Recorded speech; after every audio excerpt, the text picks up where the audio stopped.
To actually kick off this wonderful event today. So, good morning or good afternoon or good evening, depending on where you're based. Welcome today to Women in Ayurveda with Cynthia Copple. We're really lucky to have her join and share her time and knowledge with us today. Cynthia is online. I will hand over to her shortly, but I just wanted to share a quick introduction about Cynthia for those of you who don't know her. So Cynthia is actually one of the pioneers in practicing Ayurveda here in the West. She's done some amazing work here. She's of course had a practice for over 35 years. She's based in Santa Cruz area, but beyond that, she's also she was one of the co-founders for the Mount Madonna School of Ayurveda. She's a past president and co-founder of NAMA, and she is an author as well. So, she's written the book called Know Your Blueprint, the Ayurvedic Secret to Restoring Vitality in 30 Days. And she is now working on her memoirs, on actually her second memoirs. I think one has already been published or not, Cynthia? It's at the editors right now. Okay, wonderful. Hopefully published this year. Right, wonderful. So we are so lucky today to have such a pioneer and stalwart in Ayurveda join us. This is actually our 10th and final Women in Ayurveda guest speaker event today. So we are wrapping up the Women in Ayurveda series with this amazing speaker today. And we hope to actually start a second and different series in a different theme and format in some months to come. I will share more details about that as we go along. But before I hand over to Cynthia, I just wanted to take a moment today to send our prayers to all the people who are suffering right now. So if you could just take a moment to bring your hands together, to close your eyes.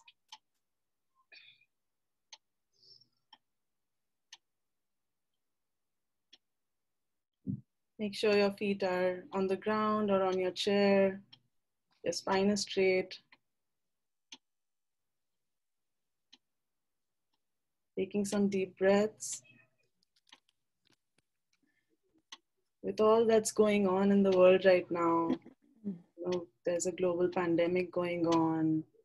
There are fires going on. There are people who are agitating for justice. Let's just say a prayer. Loka samasta sukhino bhavantu. Loka samasta sukhino bhavantu. Loka samasta sukhino bhavantu. Om Shanti, Shanti, Shanti.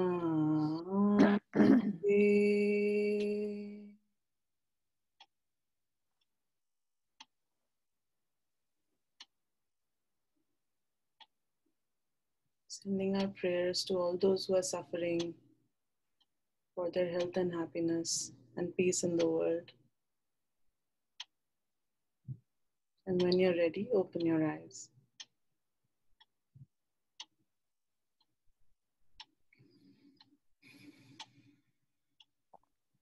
Okay, thank you so much. I'd love to hand over to Cynthia now. Thank you so much, Cynthia, for being here. And I will request everyone to switch off their video so that we can focus on listening to Cynthia. Thank you. Thank you, Shruti. Is my voice level okay? Yes, yes. Okay. I decided to use the computer with through my earbuds. Can you all see me? I see Shruti. Yes, we can all see you. Okay, wonderful. So I've been asked to talk about a few topics today, and I basically want you to, well, first of all, I'm really excited to see your shining faces going out into the world, bringing Ayurveda and healing others with the knowledge and wisdom and heart of Ayurveda. When I started 35 years ago, it was like the most incredible discovery of my life to discover Ayurveda. Had the answers to all of my questions. It answered everything, basically. It explained how everything worked. And I thought, this was in 1982, I thought in 10 years, Ayurveda would be everywhere. The West needed it so much. And here it is 35 years later. And finally, I feel like we are where I thought we would be in 10 years. And Nama started 20 years ago. And, you know, it's just miraculous. And I guess that's one of the benefits of being a pioneer. You get to see something from its small beginnings blossom. But one of the burdens of being a pioneer is you're alone. You know, you're out there and nobody knows what you're talking about. Nobody believes in what you believe in. And you have to keep explaining. And some people get it, some people don't. And it's a great humbling. And I feel that as a practitioner, seeing clients, it's also a great humbling. And as practitioners, we are better practitioners when we are humble, when we don't think we know everything, when we listen, when we observe, when we don't come from our information download, but we come from the present moment. That is when the healing takes place. And that is where the wisdom that we've gathered through all of our studies and experience comes together. It doesn't come together through asking a series of questions and coming up with an answer analytically. It comes with using our five senses.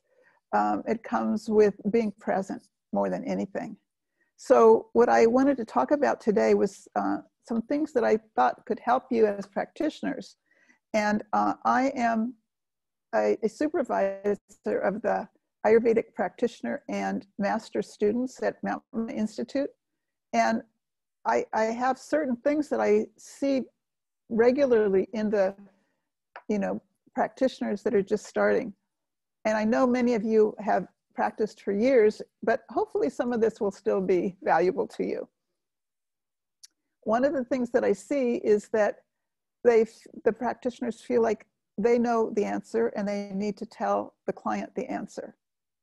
But really the job, as I see it, of a practitioner is to get the client to understand their situation, their issues, and their life from an Ayurvedic viewpoint, so that they can come up really with their solutions, so that they understand what happens when they eat certain foods, or what the potential causes are of their health issues.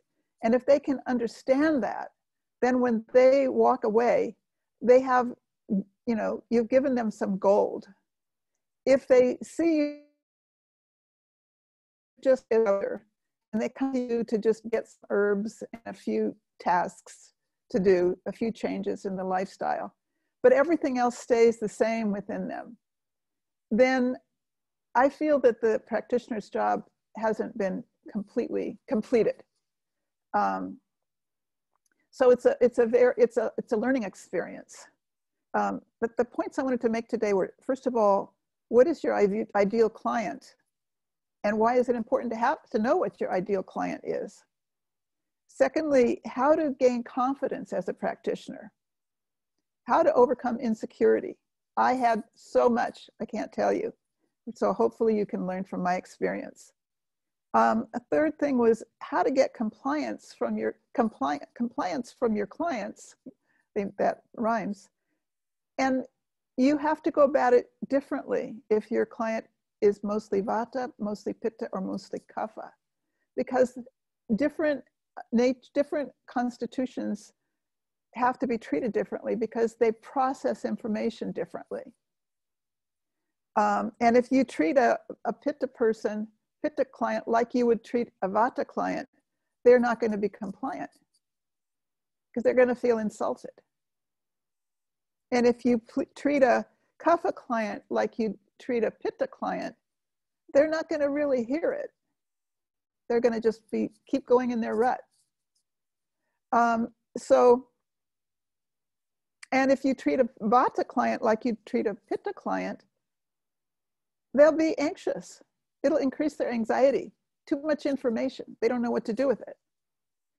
So, the fourth thing I'm going to go over is, when you're an intern, or even if you've been practicing for years, sometimes you see your Ayurvedic teachers or mentors that have an opinion of a client, maybe they're Prakriti, maybe they're Vikriti, maybe both, that's different from another teacher or mentor, and maybe different from your own assessment. So how to deal with that disconnect? It's not really a disconnect at all in the way that I'll explain it. So I'm going to start with your ideal client. Why do you want to know what your ideal client is? You're going to be able to help the people the most that you're most familiar with. And you're most familiar with yourself. So most people's ideal client is going to be similar to themselves. So you know what works for you. You know how you like to be spoken to. And if you treat your clients in that way, if your clients are like you, they'll thrive.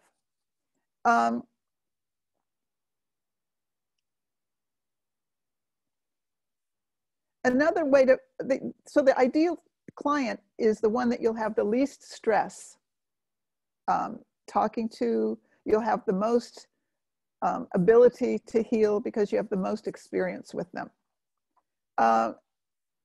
And another way, so the first way to figure out what your ideal client is they're probably like you.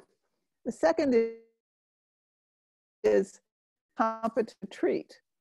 So if you've had certain issues that you maybe had yourself, or you treated clients with it and you've done very well, those might be your ideal clients.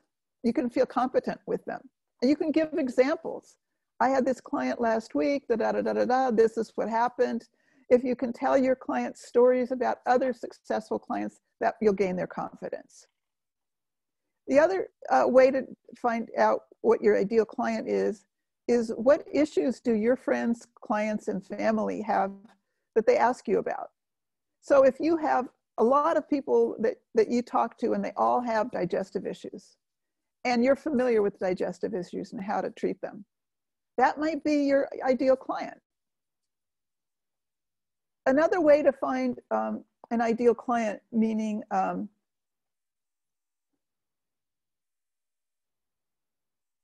you can promote your work, is to Google AdWords. Hopefully you're familiar with Google AdWords, and find out what are the most sought after words. Diet, weight, headache, pain. These are usually things that people seek. Constipation, skin problems. But you can see, you can actually see how many searches there are being done on these different issues. And you can choose one of the issues that's very popular and focus on that. So the ideal client is somebody that you feel comfortable treating because you're familiar with them and their issues. Or there also can be somebody who, clients that have an issue that you feel you can treat, and more people have that issue. The second issue is gaining confidence. So first of all, I want to say when I started, I was just fascinated by Ayurveda, by the philosophy, by the wisdom, by the whole, point of view, because I came from a yoga background. yoga and meditation, and looking for the secrets of life, looking for what's real, what's not real. And Ayurveda explains it all. But I remember when I was in college thinking, maybe I'd be a social worker. But I realized that I couldn't help people who were suffering because I would suffer. I had such a bleeding heart. My emotions would just get triggered by people in pain or who were suffering. And so although I was learning Ayurveda, I never thought initially that I could ever practice it, because I would be then working with people that I would be trying to help, and my heart would be breaking. It would be an emotional roller coaster for me. And I didn't want that. I was in yoga and meditation. I wanted a peaceful life. But there was, of course, that part of me that wanted to help people too. So I observed my main teacher, Dr. Trivedi, who I studied with for 3 years. And I studied with Dr. Vasant Lad also over 10 years for many, many courses. But I observed Dr. Trivedi. And he, had a folder. He would take his notes. He would, deal with the client, close the folder. And then the next time the client came in, he did not look at that folder until they were sitting in front of him. And when they were sitting in front of him, he'd open the folder and look at what he had written down the last time, look at the person, and proceed. And what I observed was he did not carry anything with him. If somebody argued with him, as soon as they walked out of the room, they were out of his consciousness. If somebody raved to him about how wonderful he was, as soon as they left the room, they were out of his consciousness. They didn't come back in until they came again and he opened the folder. And I thought, oh, maybe I could do that. If I'm not having to think about that person and worry about them and thinking, did I do a good job or not? If they could just disappear from my consciousness when they were out of the room, maybe I could do this. And then I found that I had an aptitude for pulse reading. And Dr. Trivedi basically told me I had to bring Ayurveda to the West. I mean, that Dr. Lad was here, but he was only teaching very elementary classes. He was not training practitioners. There were not practitioners, and he was insistent, and he was I had the kind of relationship with him that I listened to him. I trusted him. And so I started to practice. I had no idea if anything that I had learned would work. I had no idea. I didn't trust herbs. I thought they were for people who like crystals and who had this belief in things. I didn't have a belief in things. I'm very pitta kapha, very pragmatic. Does it work or does it not work? You don't have to believe in it. That's my approach. And so I started with mostly yogis and meditators who had very small problems. And I gave a lot of Triphala, which I didn't know if it was going to work or not. And I gave, dietary suggestions. Mostly in the beginning, they didn't follow them because there was no belief that diet had any effect on health whatsoever. And there was no idea that being overweight was anything other than a aesthetic problem. It had nothing to do with health back then in the early 80s. That was just when AIDS started, 1982, the first year that Dr. Trivedi came. And there were 4 men that came to see him. It wasn't called AIDS. Nobody knew what it was. There was just this devastating disease. They didn't even know it was immune disease at that time, at the beginning. And he saw them, and I saw so clearly that even though 2 of them had this disease and their 2 partners did not, even the 2 who had the disease, he analyzed them differently. He took their history. He saw potentially different causes, variations. I guess I can say this. He said that excess sex was one of the causes because it depletes ojas. And so he saw that ojas depletion, which is basically immune deficiency, was a cause. And of course, we learned that it's the cause of almost everything, but in particular, something like AIDS, it's a primary cause. And then he questioned them about the frequency of having sex. And they had a lot. And he said, you know, excess sex depletes ojas. And that was the first time that I actually started learning from being with clients with him. I was with maybe a couple of hundred clients with him, a couple of hundred with Dr. Lod also. They had totally different approaches in every way. Their herbal formulas were different. Their way that they interacted with clients was different. The way that they assessed the Prakriti and Vikriti were different. And Dr. Trivedi said to me, you will have your own way. Because I copied him with everything. I wrote down, I took the pulse after him. I'd same with Dr. Lod. So I got a little confused because they were very different. But he said, you will have your own way. And that's what I can say to you all. You will have your own way. And your job really is to find your way, not somebody else's way, not the way you were taught, but using everything that you learned. And it's an ongoing learning. So you actually get better as you see more clients. When you start, you have to be careful, you know, not to think you know everything, but to take steps, small baby steps. And when you understand the effects of certain herbs, you understand how to communicate, you know, lifestyle suggestions, you'll be more effective. People will listen to you more. So the insecurity is usually thinking it's about you, about how well you're doing, about what your client thinks of you. Really, it's not about you at all. It's about them. And can you help them? And the only way you can know is to be very present, being present with them, using all of your senses. Know that you know more about Ayurveda than they do. So have that confidence that you know more than they do. They need your help and you can help them. And be careful not to go outside of your realm of expertise.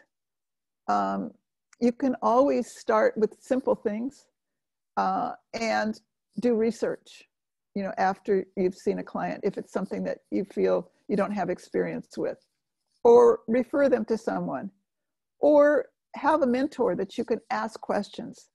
You know, what herbs would you give this client? You know, or I can't figure out this client's Prakriti. I wanted to tell you one thing about determining Prakriti. Sometimes it's difficult. Often it's easy, you know, it just gets clear through the process of a consultation. And sometimes it's very difficult. They're tricky. And I have this simple thing that I do. I don't want to go too long, which is I give them, if there's something I'm really confused about, their Prakriti, not their Vikriti. Because sometimes their Vikriti looks like their Prakriti, but it's not always. I mean, often it isn't. So I do a visualization and I ask them if they'd be willing to do a visualization with me. And I tell them the story and ask them to imagine that they're in a cabin in a big field and they're at a workshop, a seminar with other people. And they're listening to the teacher and there are windows. And there's one to this cabin where the seminar is taking place. And they, looking out the windows across the field, they see some young men with guns coming towards them, maybe 3 or 4 of them. And they're alone in that room and they're in the field and they're coming closer and closer. And as they come to the door, what is their response? Would they, A, go and try to deal with it, go to the door and try to deal with it? B, faint or cower? Or C, look for somebody that you think can handle a situation like this and push them to the front and say, please deal with this. Now, can you tell which is the automatic response? And they can't think about it.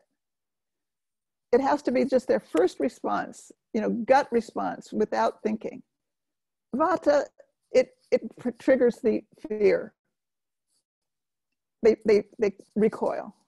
Pitta, it triggers the anger and the ability to, you know, forcefully go and deal with something. And mostly that thought that nobody else here can handle it, I guess I'll have to, because, you know, they're not going to do it as well as I could. And the third one is kapha, because kapha doesn't have that adrenaline rush that the pitta has. They can't go forward and deal with it. They're a little bit slow, but they're very compassionate. You know, they want to heal everybody. They want everybody to be safe. And so they find a pitta person and push them forward. So usually people will identify with one of those three. Sometimes they'll identify with two. And of course, nobody's only one dosha. But I'm always looking for, if I'm not sure, looking for what is the most, you know, in their physiology dosha. And when you're in a situation like that, it just comes to the forefront.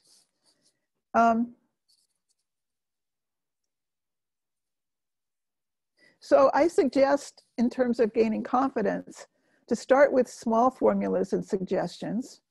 Of course, I never did that because my teacher had long formulas. And so I started with long formulas because I modeled him. I still like long formulas. I want to cover everything. But one of our teachers, who actually was a student of my original teacher, Dr. Singh, he uses 2 or 3 herbs only. And he has effect. He has, you know, so it doesn't matter. You have to find your way. You have to find what works. There's a Shrestha who also studied with Dr. Trivedi. Oh, no, she studied with Dr. Singh, I guess. I think. She also has formulas very similar to mine. She's the only one that I know that has the same kind of formula approach that I do. But it doesn't really matter what your approach is. What matters is, does it work? So how do you know if it works or not? How do you know if your approach is right for you? The best way is not to evaluate it yourself, but to wait until the client returns, or what I do is I ask them to email or call me if they have any questions or concerns. Because if they have some kind of an adverse reaction, or even if they are unable to follow my recommendations, I want them to contact me so I can help them and you know, answer their questions. So when they come back, you have your list of things that you're assessing, you know, sleep, evacuation, elimination, energy, etc., exercise, diet, and find out, are they better now than they were when you last saw them? Is everything the same? Are their symptoms the same? Are they better? Or are they worse? Now, if they're worse, you have to figure out why they're worse. Did they not take the herbs that you recommended? Did they continue with the fried foods or whatever? If they're better, then something's working. If they're the same, again, you have to reassess. So if they're worse or the same, it doesn't mean you failed. This is a process. It means you reassess and you think, okay, I thought their pitta, I am addressing their pitta imbalance, but the herbs didn't seem to have the effect. So let me reassess, take their pulse, ask questions, look at their tongue, look at them, listen to their voice, etc., and see if that was a correct assessment. Maybe it's actually Vata that's out of balance. And here I'm trying to cool them down because I'm thinking that the inflammation is the source, but maybe it's actually the Vata. So it's making Vata worse. So you analyze. Then you do another round of suggestions of herbs, etc. The same if it's working, with more encouragement to them. Different if you feel the herbs aren't working, or if you feel the assessment wasn't correct. Different or the same.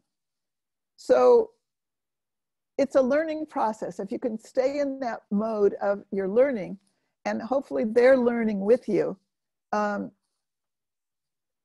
you'll gain confidence, and you'll have confidence. I mean, people have come to me who've seen, other Ayurvedic practitioners that did not have a good result with them. When I started out, I thought, oh, that person didn't do a good job. They're not a good practitioner. But after 35 years, I can see there are some people that I didn't assess right. That it didn't really, I missed something. So you're not perfect, and it's important to know that. But you need to learn from things that did not work. If the compliance, they didn't comply, they didn't make any of the changes you suggested, they didn't change their diet, or they forgot to take the herbs, I want to talk a little bit about compliance and how to get compliance.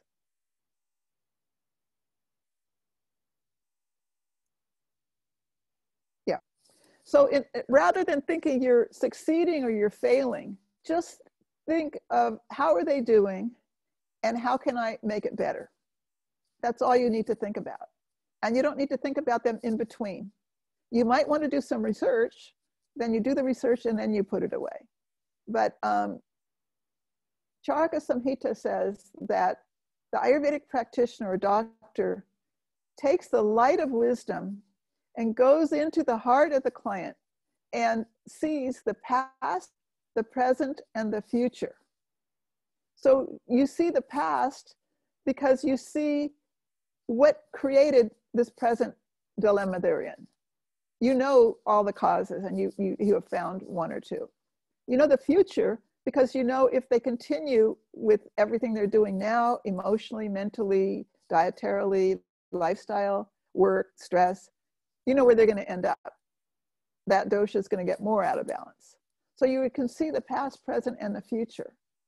And your job is to, explain to them the future that's going to come if, that doshic imbalance continues, and how to change the direction, how to change the direction of imbalance back to balance. Often you really have to talk about, what is their nature, and perhaps it's part of their nature that they crave these certain things. So we want them to be expressing their nature fully. That's vitality, that's health. Vata needs to express Vata, Pitta needs to express Pitta, Kapha needs to express Kapha, and in the proportion that you have those three doshas. I find that that's more of a cause than anything, and more of a cause of stress than anything, is behaving in a way that is not according to your dosha. Pittas are very opinionated and know stuff and analytical. And if they're shutting themselves up and not expressing that, they're going to have pitta problems. Vatas are slow and steady, compassionate. If they're pushing themselves to do things that are outside of their comfort zone, they're going to create problems. And Vatas are impulsive, independent, liking change and variety. And if they're stuck in a job where somebody's telling them what to do and it's boring and it's not creative, they're going to have some problems. So explaining what the person's nature is and what is the ideal expression of it can really help somebody at a very basic level. So getting compliance. I learned the hard way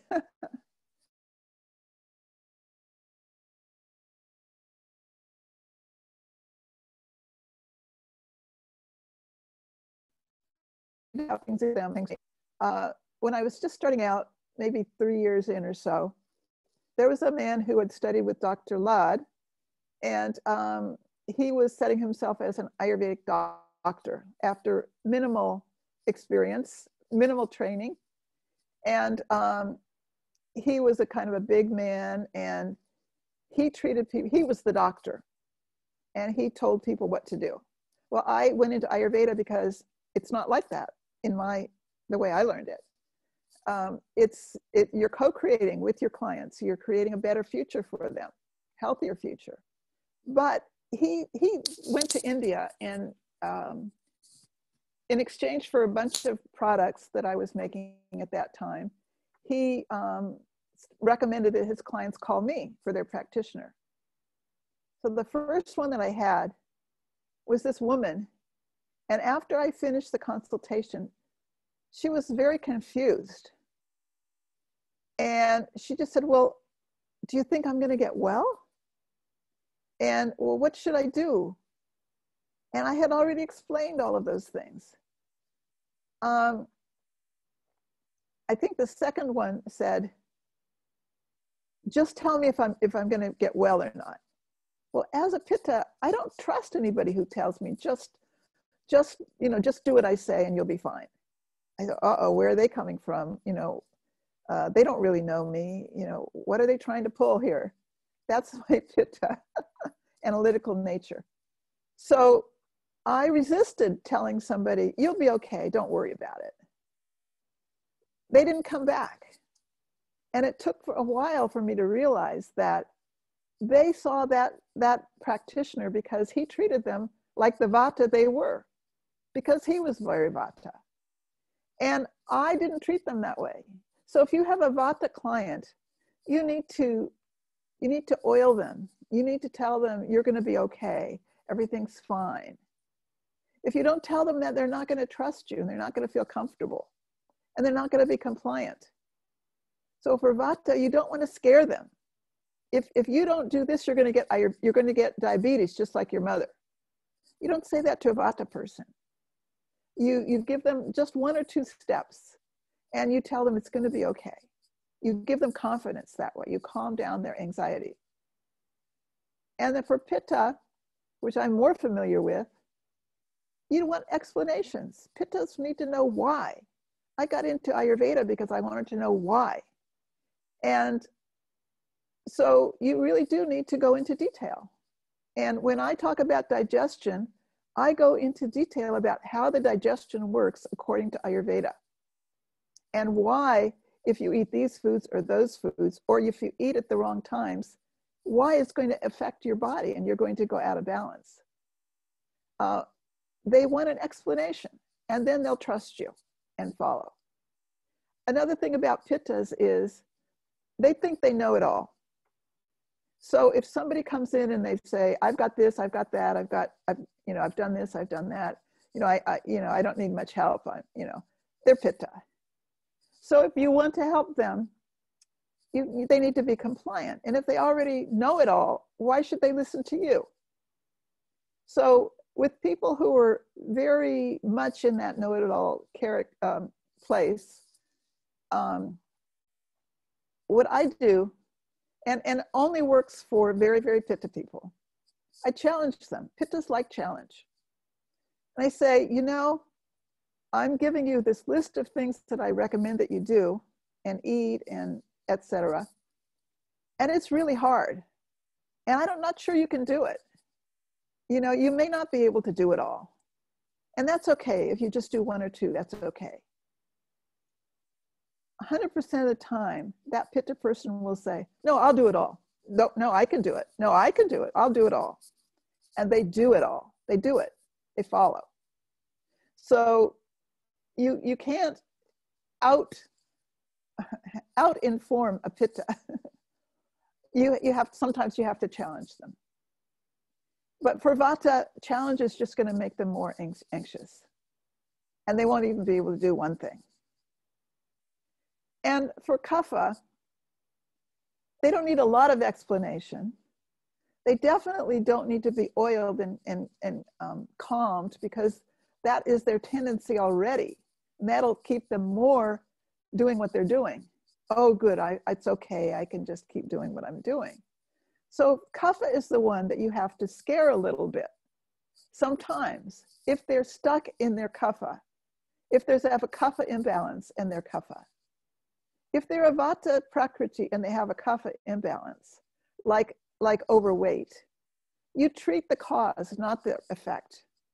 You treat the vata, not the kapha. I hope that's clear to everybody. A lot of people don't have a different understanding of that. Hopefully I'll go into treating the cause a little bit too.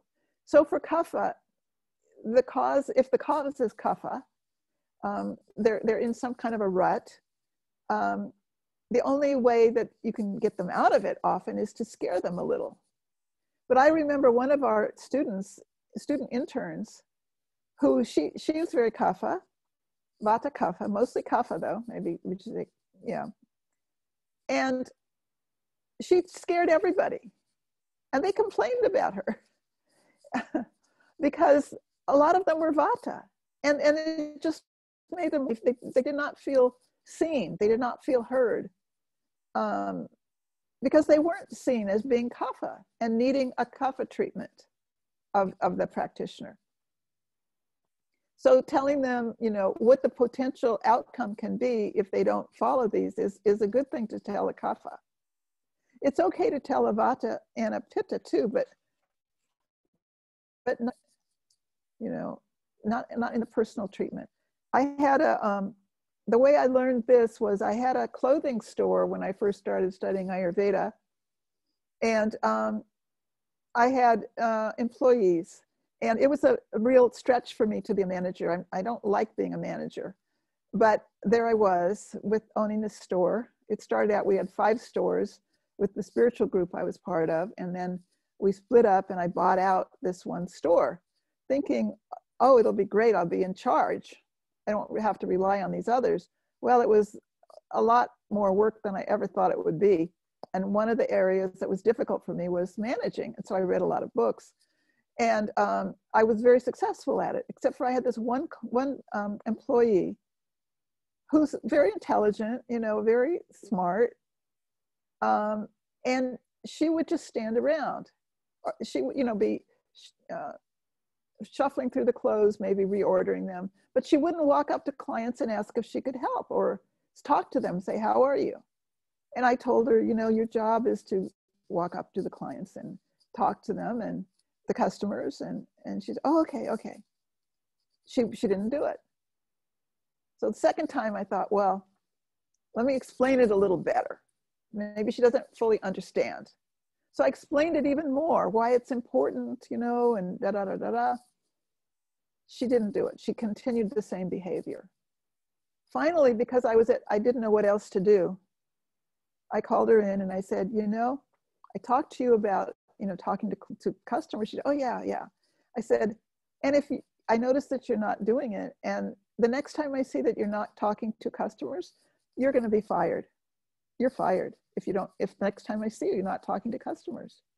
She said, not talking to customers? Oh, you wanted me to talk to customers. I didn't understand. She didn't understand the pitta approach. She had to hear it. She had to be jolted into that understanding. And then she was absolutely fine. So people are different and we need to be treated differently.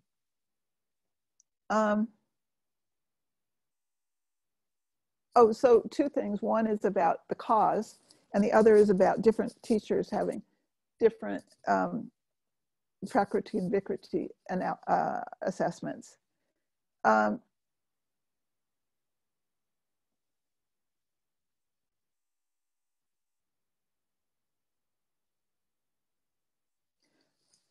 So I'll just give one example.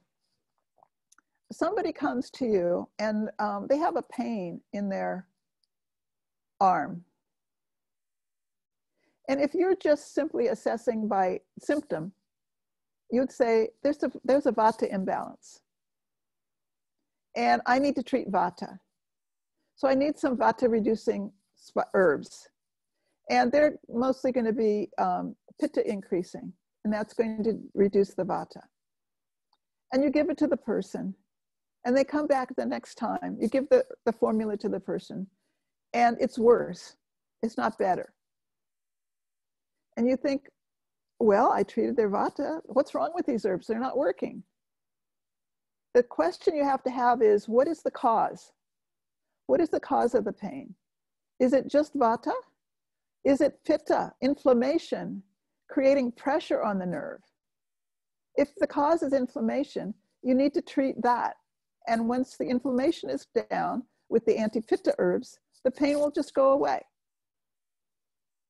Or if the cause is, uh-oh, got something here. I don't know why it does this. 1 second. The cause could be some tumor or some lipoma, something pressing on the nerve. Then you need to reduce kapha.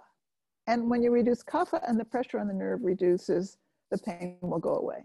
So always know what the symptom is and what the cause is. The cause in terms of diet and lifestyle and externally, but also the internal cause. Which dosha is the cause and which is the effect.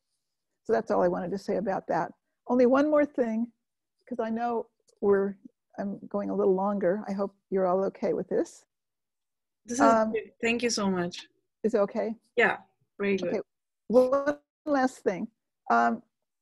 If you have different teachers or mentors that have different Prakriti or Vikriti of the same client, how can you understand that? When I was at Mount Madonna Center, learning Ayurveda, Baba Haridas, the teacher there, had also studied Ayurveda. And actually he was teaching Ayurveda when I first went there.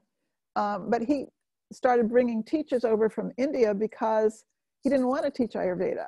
He was a yogi. So he didn't want his devotees coming to him for Ayurveda.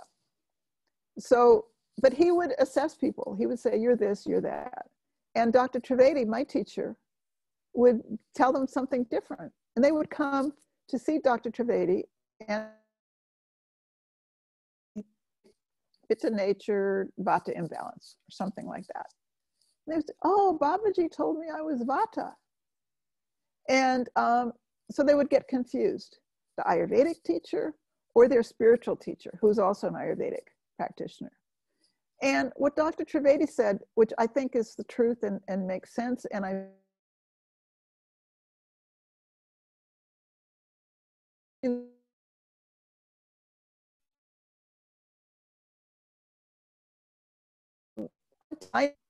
think when he tells people their nature, he's really telling them their imbalance.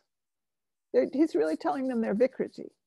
And it could be a habitual Vikriti that maybe they've been their whole life, but it's something learned rather than from their nature.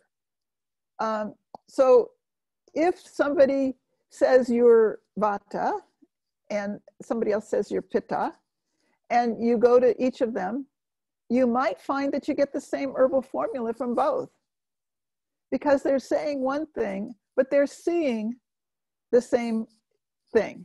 There's in the person. So the formula is giving them something that's going to heal them. So it's like the proof is in the pudding. It doesn't matter what and I've had a couple of clients, one in particular, who's got so confused by what I told her her nature was, because it was so different from what she thought it was. And she never came back to see me. And then like 5 years later, she called and she said, I'm that difficult client that didn't believe anything you said. Now I need and one that she was in denial about in her nature, because she thought it wasn't good to be that way. And when I was trying to develop it in her, she thought, that was foreign to her. She thought she was this one nature, and she just wanted to be better at that nature, not so imbalanced. But actually, it wasn't her at all. It wasn't her real nature. So finding, getting the right result is what matters. And usually what I tell clients is I start with an assessment at the first meeting, and I say, this is tentative. This is what I'm seeing now. Often you can't really tell the Prakriti until somebody comes to balance. Once they're balanced, then their Prakriti is obvious. When they first come to you, it's the Vikriti that's obvious. So the other thing is I say, you know, it's like I'm a woman. And once I know that, it's not like I know everything there is about being a woman. My whole life I'm learning about it. So once you assess your nature, it's not like now you've got the label. All I can do is pitta things, and I'm only a pitta person, and I can only eat these foods. No, it's not a dead thing. It's a living thing. You're continually looking at yourself and what is your nature, and why do I like these things? How is this affecting me? How is that affecting me? So it's knowing your nature is really the secret to health, because once you know it, and when it's in balance, when it's out of balance, then you can heal yourself. And to me, that is the goal of yoga, Ayurveda, meditation, all of it. So thank you for listening. And I hope I answered a few questions. This was wonderful. Thank you so much. And at least for me, it was covering a lot of questions that, you know, I hear a lot, and I have myself too, especially around, you know, how do you think about, you know, getting compliance from clients. Those were some really, really good tips. I did make some notes and found them very helpful. Thank you so much. I do want to open up for questions, and if you could, so you can either put your questions in the chat and I can read them out, and Cynthia can take some time to answer, or you can raise your hand and switch on your video and ask the question yourself. So whatever you prefer, we can do that.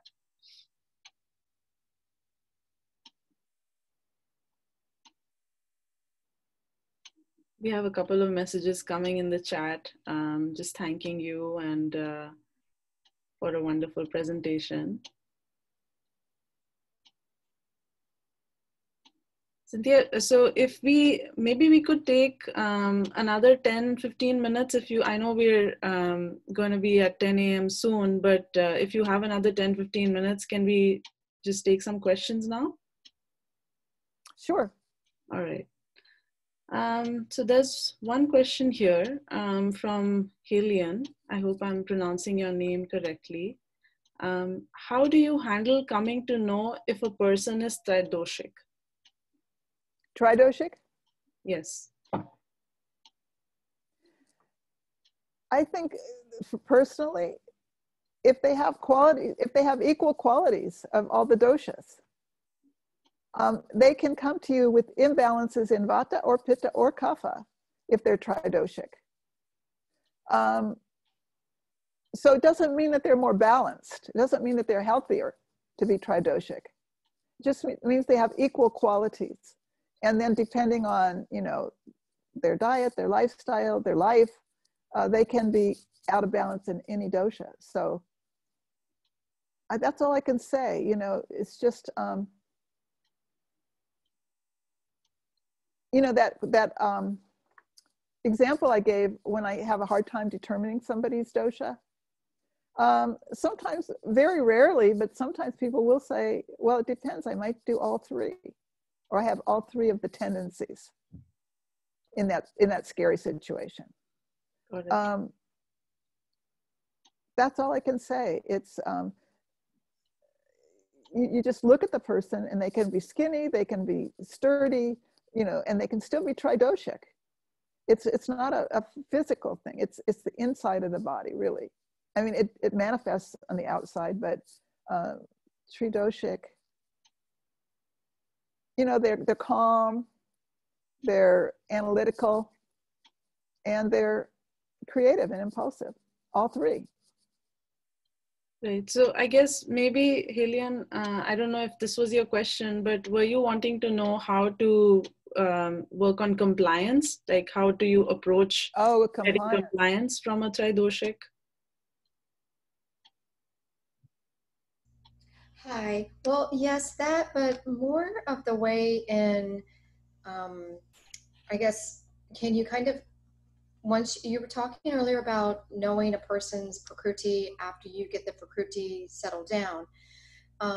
If a person has a few different things going on and within their symptoms, they seem to have nothing specifically Vata, Pitta, or Kapha, but it's a balance of all three typically throughout. Would that give you an indication that the person may be tridoshic? I wouldn't use that as a way of evaluating them. Okay. Because, you know, they say cancer is tridoshic. Right. But then you have to see what is the cause of it. And it's more Pitta people that get cancer. So I would not evaluate their Prakriti by their Vikriti. Okay, thank you. All right. So we have a next question here.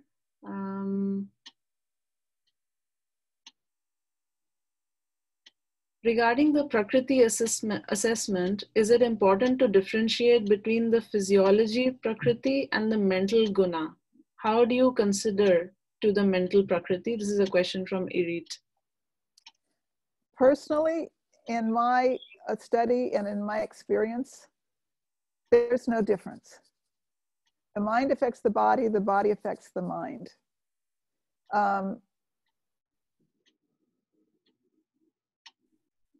It's a false dichotomy, set the mind and the body.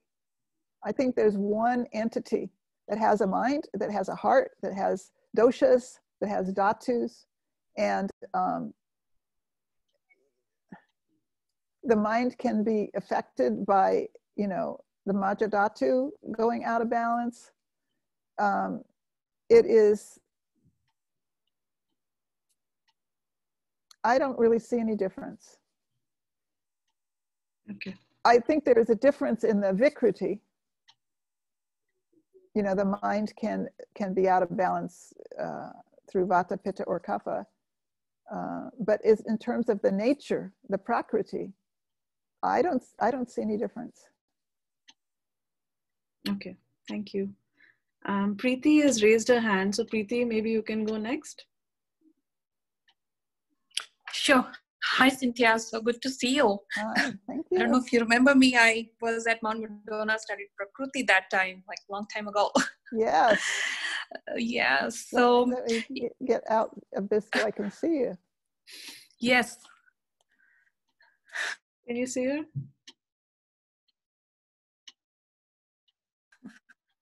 So, you brought a very nice point about Dr. Trivedi in the beginning, like keeping that, folder and not thinking about it and overthinking about it, or, if the client has, approached in a different manner, which outrageous or stuff like that. Can you go over that like a little bit? Because sometimes I feel if the clients have, too needy, they keep asking, and then you've spent enough time explaining, but still things doesn't get across. But then it lingers upon my mind, like, okay, did I not do a good job? What's wrong? How do I approach it? Or how to keep the from one client to next client, things are clear and you're not confused yourself. Well, one thing is, if they keep asking and they're needy, and they feel like they're not getting what they want, what dosha imbalance is that? So I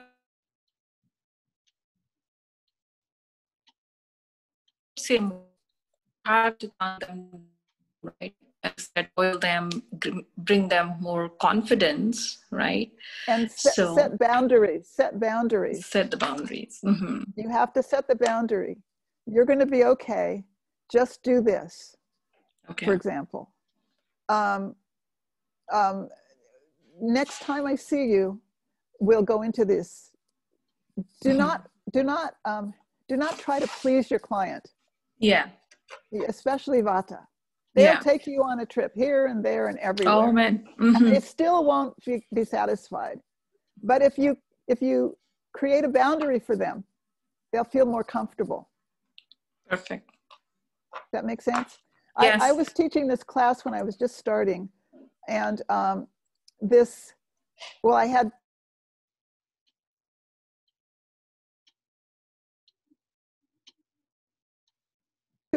experience, very frustrated and answering questions.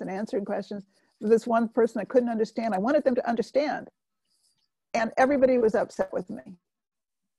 So I learned from that. That was a Vata person. Do not follow a Vata person. Mm-hmm. You've got to set boundaries with them. Okay. And then they'll feel better. So I taught a class the next week, and I saw, it was in a yoga studio, and this one man, skinny man, was doing all these yoga postures and this and moving and, obviously Vata. And I thought to myself, this guy is going to give me trouble. And at the very beginning, I said, I want you to know that I'm open to your questions, but I'm not going to answer them until the end. Unless you have something that's very relevant to that moment, I'm not going to answer them until the end.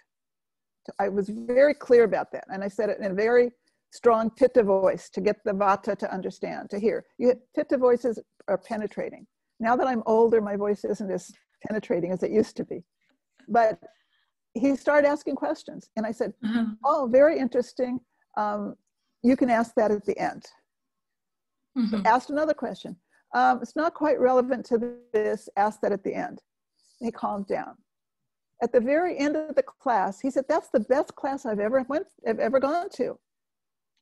Nice. Because he felt, contained. Mm-hmm. So that's the thing. You have to give the client what he boundaries. For yourself, you have to set the boundaries. Don't go over time. Tell them at the beginning, this is it. I'll answer your questions next time. Mm-hmm. I tell clients they can call me or email me anytime. And if it takes 5 minutes, I'll respond. If it takes more than 5 minutes, I'll make an appointment for them that they have to pay for. Mm-hmm. Got it. Then I'm open to receiving, but I'm not open to Vata. Yeah. Yeah. This is so helpful. Thank you, Cynthia. I hope you're doing good. Thank you. Okay, the next question is from Deepa. And Deepa, if you want to add on to anything by actually speaking, but I'll read out your question here. How do we approach dual doshas while assessing their nature?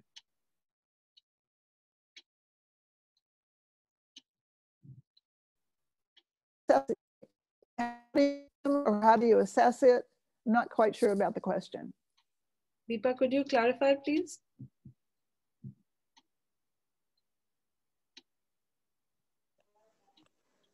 Hi, Cynthia. Hi. So my question was if someone has you had explained about the Pitta, the Kapha, and the Vata, right? So those are all single doshas. So if someone had a combination of this, how do we set the boundary or like talk to them by addressing both of their natures? They could be a combination of both, right? So yes. So you would do both. You would do both. And a lot of it is you learn by experience too. And sometimes, often you learn by negative experience. Like I was talking about that negative experience I had that I thought, oh, I'm such a failure. And then I thought, how can I learn from it? And that learning has helped me, ever since. So if you make a mistake and, you're treating somebody, teaching, trying to get compliance in a way that doesn't work, that's a great way to learn. So I would say, you look at, what's most out of balance. Okay. And treat them with that. Like they're Pitta Kapha, but Pitta's more out of balance than Kapha. Then treat them with that. And the other thing is you can start, like sometimes when I'm not sure about Vata or Pitta, I will start by explaining things. And I will say, do you need explanation? Are you interested in all of this? And okay, no, I already know that. And then I think they're more Vata.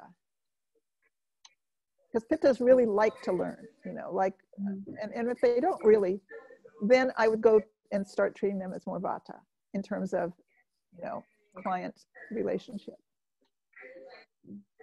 Okay, cool. Thank you. All right, next question is from Kalpana. Which Prakriti person is most compliant? Is there any difference in type or extent of compliance between the three Prakritis? You know, it really depends on the person, because there are plenty of Vatas who just are too, they can't stick to anything. They can't stick to it. They don't have time, you know. There are plenty of Pittas who, you know, just, they don't believe in it, let's say, so they don't do it. And there are plenty of Kaphas who are just stuck in their rut, you know, and they can't, they just, you know, maybe they'll do one little thing. So it's really up to you to, you know, penetrate whatever those resistances are in a compassionate way. I would say, if you do, you'll get compliance. I don't think that there's, in my experience, any one nature that's more compliant with another. But what really does determine it is how you approach them. Got it.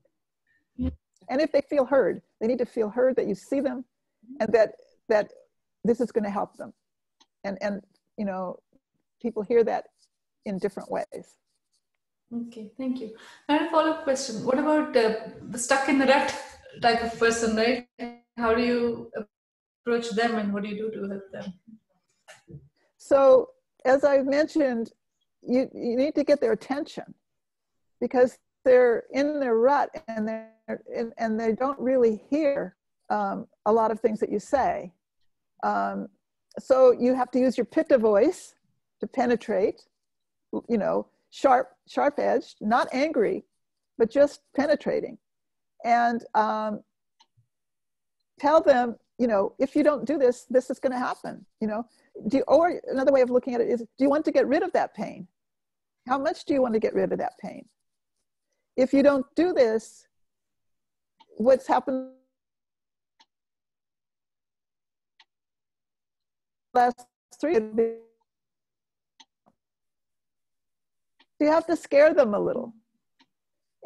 Traditionally, what they say in Ayurveda, I don't remember where, but they say that for Vatas, you have to oil them. For Pittas, you bring gifts. And for Kaphas, you bring a snake. So their adrenaline gets going and they get snapped out of their, you know, stuck spot. We don't bring snakes, but a little bit of a fear of what might happen is like a snake to get the Kapha met.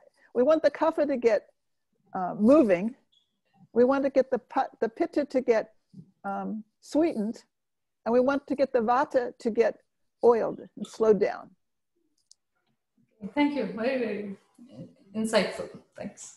Thank you. Okay, Tatiana has a question, and actually we recently started a book club for CTA members. So this is a great question. Do you have any book recommendations for us? Well, of course I recommend mine, because what I did in my book is I, first of all, explained how I explain Prakriti Vikriti to clients. So kind of what I'm telling you now is more of that, like how, you know, how I explain things. And then there's a 30-day wellness program. It was just basically what I put all of my clients on, with a lot of forms and you can works. And that's a good way to do it. I think there are so many good books out there right now. I think, you know, the classics, the Charaka, Sushrut, Bhagavad, you know, they're always good. You can always go back to them. They're always good to have in your library. What else? I don't really have a recommendation. When I started out, there were very few books in English. And when they came, a lot of them were Indian English, not even our proper way, because they were from India. But I bought every single book that came out. I have such a huge library. But now there are so many. It's really a feast. And I think you can just, you know, skim through a book and see if you like it or not. even the recipe books, they're all good, you know. And usually what I tell my clients about recipe books, if they're asking me what to buy, I don't say anyone is fine, even if it's not Ayurvedic. Just follow my rules here. You know, if it says, if you're, you know, trying to be on a cleansing diet, eliminate these things from all the recipes that you cook. Okay. So. Okay. All right. Sorry, I can't be of more help there. All right, we just have a few more questions. So the next one here is from Anjali. What would be the 1 or 2 things you would have advised your younger self when beginning as an Ayurvedic healer? I guess not to be afraid. Not to be afraid when you go in with clients, and not to think that you have to be perfect.